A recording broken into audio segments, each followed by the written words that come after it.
Telangana parliament ఎన్నికల్లో తెలంగాణలో tough fight తప్పదా అంటే అవునని అంటున్నారు విశ్లేషకులు. పార్లమెంట్ ఎన్నికలు రేవంత్కు పరీక్షగా మారాయి. ఇప్పటికే అసెంబ్లీ ఎన్నికల్లో అన్ని తానే పార్టీని అధికారంలోకి తెచ్చారు. ఇప్పుడు లోక్సభ ఎన్నికల్లోనూ మెజార్టీ స్థానాలు గెలవాలని టార్గెట్గా పెట్టుకొని పనిచేస్తున్నారు.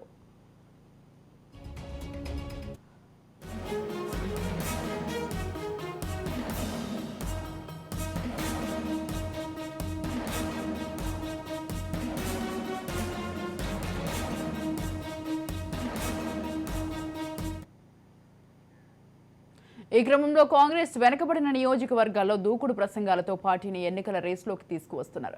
తాజాగా నిజామాబాద్, మల్కాజ్గిరి నియోజకవర్గ సభల్లో పాల్గొన్న రేవంత్ తన ప్రసంగంతో ప్రత్యర్థులకు చెక్ పెట్టే ప్రయత్నం చేశారు. ముఖ్యంగా నిజామాబాద్లో జీవన్ రెడ్డిని గెలిపించుకునేందుకు వ్యూహాత్మకంగా ప్రసంగించారు. జీవన్ రెడ్డిని గెలిపిస్తే సోనియా గాంధీ, రాహుల్ గాంధీని ఒప్పించి కేంద్ర మంత్రిగా చేసే బాధ్యత తనదంటూ హామీ ఇచ్చారు.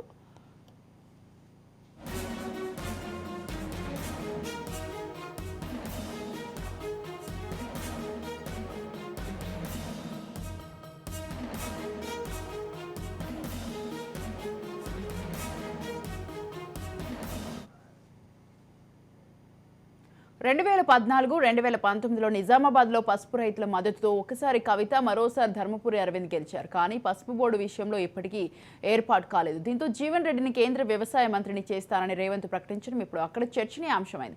ఇప్పటికే పసుపు బోర్డును ప్రకటించినందున కేంద్రంలో కాంగ్రెస్ అధికారంలోకి వస్తే దానిని ఏర్పాటు చేసి తమ ఖాతాలో వేసుకోవాలని రేవంత్ చూస్తున్నట్లు కనిపిస్తోంది. ఇక మూతబడిన చక్కెర కర్మాగారం కూడా సెప్టెంబర్ 17లోగా తెరిపిస్తానని డెడ్లైన్ పెట్టి మరీ హామీ ఇచ్చారు. ఈ రెండు హామీలతో నిజామాబాద్లో బీజేపీ దూకుడుకు చెక్ పెట్టారన్న అభిప్రాయం వ్యక్తమవుతోంది.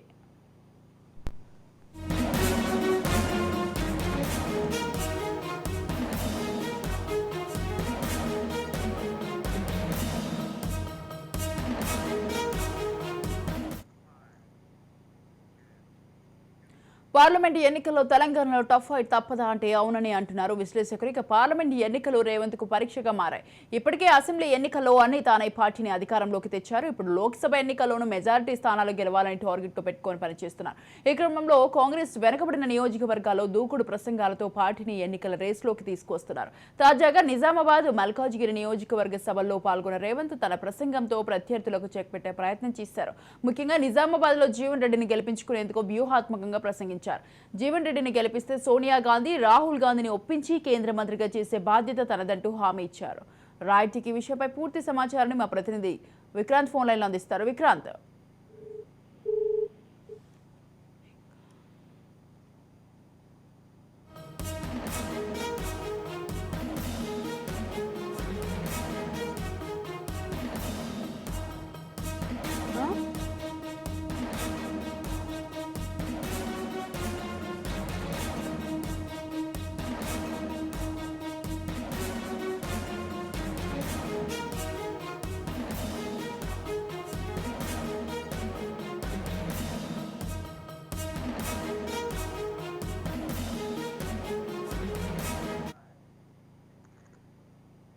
పార్లమెంట్ ఎన్నికల్లో తెలంగాణలో టఫ్ ఫైట్ తప్పదా అంటే అవునని అంటున్నారు విశ్లేషకులు. ఇక పార్లమెంట్ ఎన్నికల్లో రేవంత్కు పరీక్షగా మారాయి.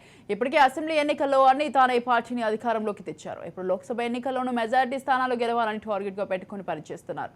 రైట్, ఈ విషయంపై పూర్తి సమాచారాన్ని మా ప్రతినిధి విక్రాంత్ ఫోన్ లైన్లో అందిస్తారు. విక్రాంత్, మొత్తానికి రాష్ట్రంలో ఉన్నటువంటి 17 పార్లమెంట్ స్థానాలకు సంబంధించి 14 స్థానాలకు పైగా కూడా గెలవాలనే లక్ష్యంతో కూడా పిసిసి అధ్యక్షుడిగా ఉన్నటువంటి సీఎం రేవంత్ రెడ్డి కూడా వ్యూహాలు రచిస్తా ఉన్నాడు. ఇప్పటికే ప్రతి ఒక్క నామినేషన్ కూడా స్వయంగా హాజరవుతున్నారు. భారీ బహిరంగ సభలు ఏర్పాటు చేసుకున్నారు. భారీ బహిరంగ సభలకు కూడా ఇప్పటికే 10 భారీ బహిరంగ సభలకు కూడా హాజరైన పరిస్థితి కనిపిస్తా ఉంది.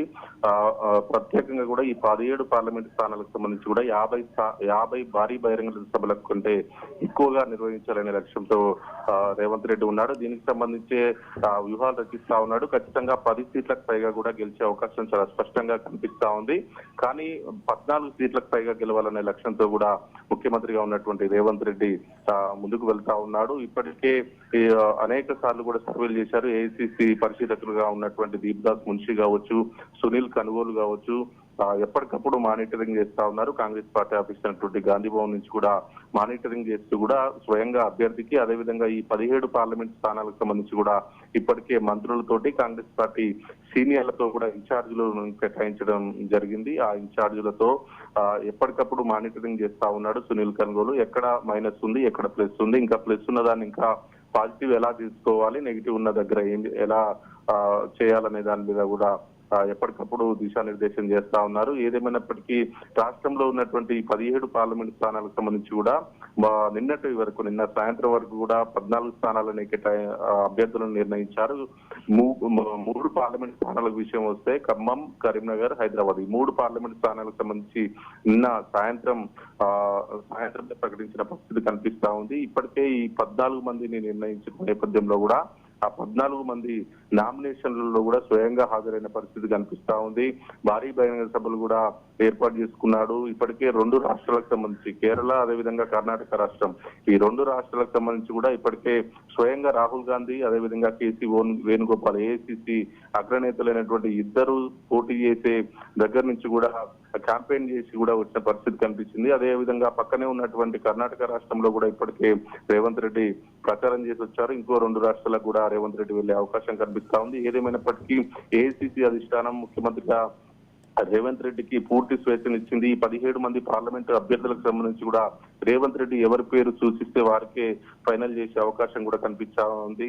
ఉదాహరణకు నల్గొండ జిల్లాకు సంబంధించి భువనగిరి క్యాండిడేట్ చామల కిరణ్ కుమార్ రెడ్డి తన అనుంగ శిష్యుడు అని చెప్పుకోవచ్చు, ప్రధాన అనుచరుడు.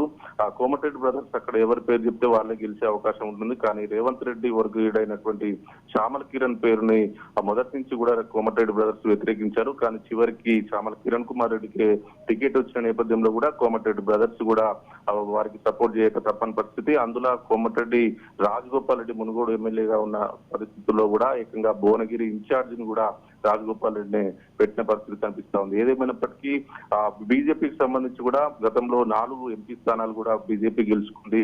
కరీంనగర్, నిజామాబాద్, ఆదిలాబాద్, సికింద్రాబాద్ ఈ 4 స్థానాలకు సంబంధించి కూడా ఖచ్చితంగా 4 స్థానాలు కాంగ్రెస్ ఖాతాలో వేసుకోవాలని కూడా రేవంత్ రెడ్డి వ్యూహాలు పన్నిస్తాను. దానికి సంబంధించి నిజామాబాద్ నుంచి గట్టి అభ్యర్థి అయినటువంటి కాంగ్రెస్ పార్టీ సీనియర్ నేత మాజీ మంత్రి జీవన్ రెడ్డిని కూడా బరిలోకి దింపాడు. ఖచ్చితంగా నిజామాబాద్ లో గెలుస్తా అనే ధీమా కూడా కాంగ్రెస్ పార్టీకి ఉంది. అక్కడ ధర్మపూర్ అరవింద్ మొన్నటి వరకు సిట్టింగ్ ఎంపీగా ఉన్నాడు. అదేవిధంగా కరీంనగర్ విషయానికి వస్తే బండి సంజయ్ బీజేపీలో ప్రధాన వ్యక్తి. అతను ఖచ్చితంగా ఓడించి తీర్తామనేసి మాత్రం స్థానికంగా ఉన్నటువంటి మంత్రి పొన్నం ప్రభాకర్ తన భుజస్కంధాలపై వేసుకొని తను సూచించిన అభ్యర్థిని కేటాయిస్తే మాత్రం ఖచ్చితంగా నేను గెలిపించుకొని వస్తా అని రేవంత్ రెడ్డి చెప్పిన పరిస్థితుల్లో అతను సూచించిన వ్యక్తికే నిన్న రాత్రి కూడా టికెట్ ఇచ్చిన పరిస్థితి కనిపిస్తా ఉంది. అదేవిధంగా సికింద్రాబాద్ నుంచి ప్రస్తుతం బీజేపీ రాష్ట్ర అధ్యక్షుడు కిషన్ రెడ్డి ఉన్నాడు, కేంద్ర మంత్రి కూడా. అతన్ని ఓడగొట్టాలనే లక్ష్యంతో కూడా కాంగ్రెస్ పార్టీ ఉంది. అందుకే బీఆర్ఎస్ పార్టీలో గెలిచి కాంగ్రెస్ పార్టీలో జాయిన్ అయినటువంటి ఖైరతాబాద్ ఎమ్మెల్యే దారం నాగేందర్ కూడా సికింద్రాబాద్ టికెట్ ఇచ్చారు. ఇలా మొత్తానికి ఇటు గ్రేటర్ హైదరాబాద్ కు సంబంధించి గతంలో మొన్న జరిగినటువంటి ఎన్నికల్లో, శాసనసభ ఎన్నికల్లో కూడా రాష్ట్రంలో అతిపెద్ద పార్టీగా కాంగ్రెస్ అవతరించినప్పటికీ గ్రేటర్ హైదరాబాద్ లో ఏ ఒక్క స్థానం కూడా కాంగ్రెస్ పార్టీ గెలుచుకోలేదు. అందుకే కాంగ్రెస్ పార్టీ బీఆర్ఎస్ పార్టీ నుంచి వచ్చినటువంటి కాంగ్రెస్ పార్టీలో జాయిన్ అయినటువంటి చేవెళ్లకు సంబంధించి రంజిత్ రెడ్డి కావచ్చు, మల్కాజ్గిరికి సంబంధించి సునీతా మహేందర్ రెడ్డి కావచ్చు, అదేవిధంగా ఇటు సికింద్రాబాద్ కు సంబంధించి దానం నాగేంద్ర కావచ్చు, కాంగ్రెస్ పార్టీలో మొదటి నుంచి ఉన్న వాళ్ళ కాకుండా ఇటీవలే కాంగ్రెస్ పార్టీలో జాయిన్ అయిన వారికే ఈ గ్రేటర్ హైదరాబాద్ లో ఉన్నటువంటి 3 స్థానాలు కూడా ఇచ్చిన పరిస్థితి కనిపిస్తా ఉంది. రేవంత్ రెడ్డి వ్యూహాత్మకంగా ముందుకు వెళ్తా ఉన్నాడు. ఖచ్చితంగా 14 స్థానాలు తన ఖాతాలో వేసుకొని కేంద్రంలో కాంగ్రెస్ పార్టీని అధికారంలోకి తీసుకొచ్చి రాహుల్ గాంధీని ప్రధాని చేయడమే లక్ష్యంగా కూడా ముందుకు వెళ్తున్నాడు. దానికి సంబంధించే ఇప్పటికే షెడ్యూల్ మాత్రం ఎప్పటికప్పుడు మార్చుకుంటా ఉన్నాడు. ఇప్పటికే 2 రాష్ట్రాల్లో కూడా బయట రాష్ట్రాలకు వెళ్ళొచ్చాడు. మరో 2 రాష్ట్రాలకు కూడా ప్రచారం చేయాల్సి ఉంది. అదేవిధంగా వచ్చే నెల మే మొదటి వారంలో కూడా ఏఐసిసి అగ్రనేతలైనటువంటి ఏఐసిసి అధ్యక్షుడు మల్లికార్జున ఖర్గే, రాహుల్ గాంధీ, ప్రియాంక గాంధీ ముగ్గురిని కూడా రాష్ట్రంలో తీసుకొచ్చి ప్రచారం చేయించాలనే ఆలోచనలో ఉన్నాడు. కర్ణాటకకు బార్డర్ అయినటువంటి ఆదిలాబాద్ కు సంబంధించి అటు ఏఐసిసి అధ్యక్షుడు మల్లికార్జున ఖర్గే కావచ్చు, అదేవిధంగా భువనగిరికి సంబంధించి చౌటుప్పల్, అదేవిధంగా మిర్యాలగూడలో కూడా ఇటు ప్రియాంక గాంధీతో కూడా ప్రచారం భారీ బహిరంగ సభ కూడా ఇప్పటికే ప్లాన్ చేసుకున్నారు. తను ఇప్పుడు డేట్ ఫిక్స్ కావాల్సింది. మే మొదటి వారంలో ఇప్పటికే వస్తా అనేసి కూడా గ్రీన్ సిగ్నల్ ఇచ్చిన పరిస్థితి కనిపిస్తా ఉంది. ఏదేమైనప్పటికీ రాష్ట్రంలో 14 నుంచి 15 స్థానాలు తన ఖాతాలో వేసుకోవాలని మాత్రం రేవంత్ రెడ్డి ఊగిసలాడుతున్నాడు. Right, thank you Vikrant, thanks for the details.